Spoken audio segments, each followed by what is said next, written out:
Movie की starting scene में हमें एक लाइब्रेरी दिखाई जाती है जिस प्लेस पर काइसिलियस और उसके लोग आ जाते हैं, जो कि उस लाइब्रेरी की एक बुक से कुछ इम्पोर्टेंट पेजेस निकाल लेते हैं, जिसके बाद वो वहां से जाने लगते हैं। लेकिन तभी वहां एक शख्स आ जाती है जिसे देखकर काइसिलियस और उसके लोग एक पोर्टल की हेल्प से वहां से निकलकर किसी दूसरे शहर में आ जाते हैं, और उनके साथ वो शख्स भी आ जाती है जो कि असल में एंशंट वन होती है। एंशंट वन अपनी पावर्स से वहां एक दूसरे डायमेंशन यानी मिरर डायमेंशन को क्रिएट कर देती है, ताकि फाइट में रियलिटी में मौजूद किसी भी ऑब्जेक्ट को कोई भी नुकसान न पहुंचे। बाद में एंशंट वन उन लोगों पर अटैक कर देती है, जिस वजह से उन लोगों के दरमियान फाइट स्टार्ट हो जाती है। उसी फाइट के दौरान काइसिलियस कुछ पेजेस के साथ वहां से निकल जाता है। इसके बाद ये सीन यहीं पर कट जाता है और अब हम एक डॉक्टर को देखते हैं जो कि अपने प्रोफेशन की वजह से लोगों के बीच काफी पॉपुलर हो गए थे।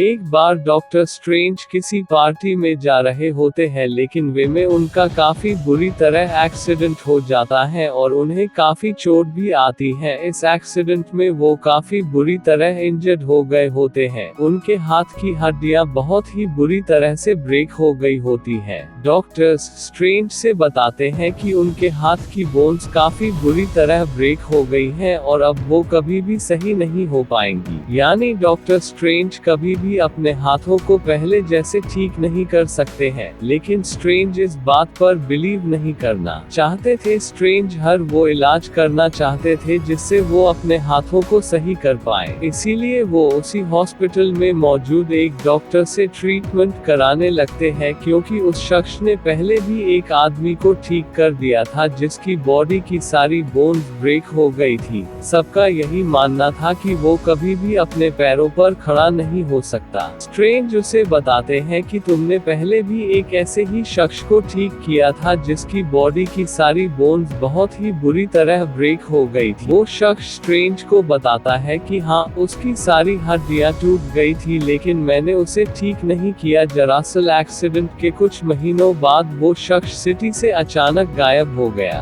और जब वो काफी टाइम बाद वापस लौटा तो वो पूरी तरह ठीक था। वो अपने पैरों पर चल पा रहा था, जिसे देखकर मुझे तो यकीन ही नहीं हुआ कि सारी बोन्स ब्रेक होने के बाद भी कोई इंसान अपने पैरों पर कैसे चल सकता है। इन बातों को सुनकर डॉक्टर स्ट्रेंज को ये यकीन हो जाता है कि वो भी पहले जैसे ठीक हो सकते हैं। इसीलिए वो उस प्लेस पर आ जाते हैं जहां पर वो शख्स मौजूद होता है जिसके बॉडी की सारी बोन्स ब्रेक हो गई होती है। डॉक्टर उस शख्स से मिलते हैं। वो उससे पूछते हैं कि तुम्हें तो सबने ये कहा था कि तुम कभी भी ठीक नहीं हो सकते हो, लेकिन आज तुम बिल्कुल ठीक हो। ये सब तुमने कैसे किया? वो शख्स डॉक्टर को बताता है कि वो नेपाल के काठमांडू शहर में गया था, जहां कामर ताज नाम की जगह है। वहां पर ऐसे लोग हैं जिनके पास काफी पावर्स हैं, जिनका यूज कर वो उन लोगों को भी ठीक कर सकते हैं जिन्हें आज का आधुनिक विज्ञान भी ठीक नहीं कर सकता है। तुम्हें भी अपने हाथों को ठीक कराने वहां पर एक बार जरूर जाना चाहिए। जिसके बाद डॉक्टर काठमांडू में आ जाते हैं और बाद में वो कामर ताज में पहुंच जाते हैं, जहां उन्हें एंशंट वन यानी गुरु माँ मिलती है। डॉक्टर एंशंट वन को बताता है कि आपने कई सारे लोगों का इलाज किया है, उन सबको पहले जैसे ठीक किया है, इसीलिए मैं भी अपने हाथों का इलाज कराने यहाँ पर आया हूँ। आपके पास कौन सी ऐसी टेक्नोलॉजी है जो कि आज के साइंस के पास भी नहीं है? आप किन हाईटेक मशीन का यूज कर लोगों को वापस से पहले जैसे ठीक करती है? तभी एंशंट वन डॉक्टर को बताती है कि उसने लोगों को साइंस की वजह से नहीं बल्कि जादू और कलाओं की वजह से ठीक किया है। ये सुनकर डॉक्टर को काफी अजीब लगता है, क्योंकि उसने आज तक मैजिक और आध्यात्म पर बिल्कुल भी यकीन नहीं किया होता है। इसीलिए स्ट्रेंज एंशंट वन से काफी नाराज हो जाता है। वो उन्हें बताता है कि मैंने ये थिंक किया था कि यहाँ लोगों का इलाज होता है, लेकिन यहाँ तो लोगों को जादू और कलाएं सिखाई जाती है। आप मुझे मैजिक की बात सिखा रही है। मेरे पास बहुत कम पैसे थे, थे वो भी मैंने इस बेवकूफ़ी में खर्च कर दिए। डॉक्टर की बात से एंशंट वन को काफी बुरा लगता है और वो अपनी पावर्स का यूज कर डॉक्टर की सोल को उसकी बॉडी से बाहर निकाल देती है, और बाद में जब उनकी सोल वापस उनकी बॉडी में आती है तो उसे इन सब पर यकीन ही नहीं हो रहा होता है। डॉक्टर एंशंट वन से कहता है कि आपने मेरे साथ ये क्या किया। तभी एंशंट वन स्ट्रेंज को कई सारे डायमेंशन और पूरे यूनिवर्स की एक झलक दिखाती है कि ये यूनिवर्स कितना बड़ा और विशाल है, जिस वजह से स्ट्रेंज को एंशंट वन की बात पर यकीन हो जाता है और वो उनसे उसे सब कुछ सिखाने को कहता है। जिसके बाद एंशंट वन डॉक्टर को मैजिक को यूज करना सिखाती है। पहले तो स्ट्रेंज को मैजिक को सीखना काफी कॉम्प्लेक्स लगता है, लेकिन टाइम के साथ वो उसमें धीरे धीरे माहिर होने लगता है। लेकिन डॉक्टर जल्द से ज्यादा मैजिक को सीखना चाहता था, इसीलिए वो कामरताज के लाइब्रेरी में जाता है जहां वो काफी सारी बुक्स को ले लेता है और उन्हें रात भर रीड करने लगता है। नेक्स्ट डे स्ट्रेंज वापस से लाइब्रेरी में जाता है जहां वो उन बुक्स को लेने लगता है जो कि एंशंट वन की होती है, जिन्हें किसी को भी रीड करना अलाउ नहीं होता है। इसीलिए वो शख्स डॉक्टर को बुक को लेने से मना कर देता है। एक रात स्ट्रेंज लाइब्रेरी में एंटर होकर उस बुक को रीड करने लगता है, लेकिन उस बुक के कुछ पेजेस गायब होते हैं और साथ ही उसे बुक में आई ऑफ एगामोटो नजर आता है, जिसमें टाइम स्टोन होता है। डॉक्टर उस लॉकेट को अपने गले में डाल लेते हैं जिसमें टाइम स्टोन होता है। स्ट्रेंज बुक को रीड कर रहे होते हैं और साथ ही वो स्टोन का यूज कर बुक के उन पेजेस को टाइम को रिवर्स कर वापस ले आते हैं। स्ट्रेंज टाइम स्टोन को और भी अच्छे से समझने की कोशिश करने लगते हैं, लेकिन तभी वहां वो शख्स आ जाता है जिसने स्ट्रेंज को इन बुक्स को रीड करने से मना किया होता है। वो स्ट्रेंज को बताते हैं कि टाइम के साथ खेलना कितना डेंजरस साबित हो सकता है, तुम्हें टाइम स्टोन से खिलवाड़ नहीं करना चाहिए। और साथ ही वो स्ट्रेंज को बताते हैं कि इस अर्थ की प्रोटेक्शन 3 सैंक्टम कर रहे हैं जो अलग अलग जगह पर है, लेकिन वो सब आपस में बिल्कुल कनेक्टेड है। तभी वहां कायसिलियस अपने लोगों के साथ आ जाता है जो कि उन्हें बताता है कि उसने एक सैंक्टम को डिस्ट्रॉय कर दिया है और अब सिर्फ 2 बचे हैं। तभी कायसिलियस वहां पर ब्लास्ट कर देता है। अब क्योंकि वो तीनों सैंक्टम आपस में कनेक्टेड थे, इसी वजह से डॉक्टर स्ट्रेंज न्यूयॉर्क के सैंक्टम में आ जाते हैं और बाद में कायसिलियस और उसके लोग भी वहां आ जाते हैं। वो सब स्ट्रेंज पर अटैक कर देते हैं, जिस वजह से उन दोनों के दरमियान फाइट स्टार्ट हो जाती है। लेकिन इस फाइट में स्ट्रेंज हारते हुए नजर आ रहे होते हैं। तभी एक जादुई ब्लैंकेट स्ट्रेंज के बॉडी से अटैच हो जाता है, जिस वजह से डॉक्टर के पास काफी पावर आ जाती है और बाद में डॉक्टर उसी ब्लैंकेट की वजह से कायसिलियस को पकड़ लेता है। जब डॉक्टर उससे ये सब करने की वजह पूछता है तो कायसिलियस उसे बताता है कि वो अर्थ में अंधेरी दुनिया के डेमन डोर मामू को लाना चाहता है, ताकि अर्थ में किसी भी शख्स की मौत को रोका जा सके, क्योंकि कायसिलियस का मानना था कि मौत ही इंसान का सबसे बड़ा डर है और अगर इंसान अमर हो जाए तो किसी को भी अपनों के खोने का डर नहीं रहेगा।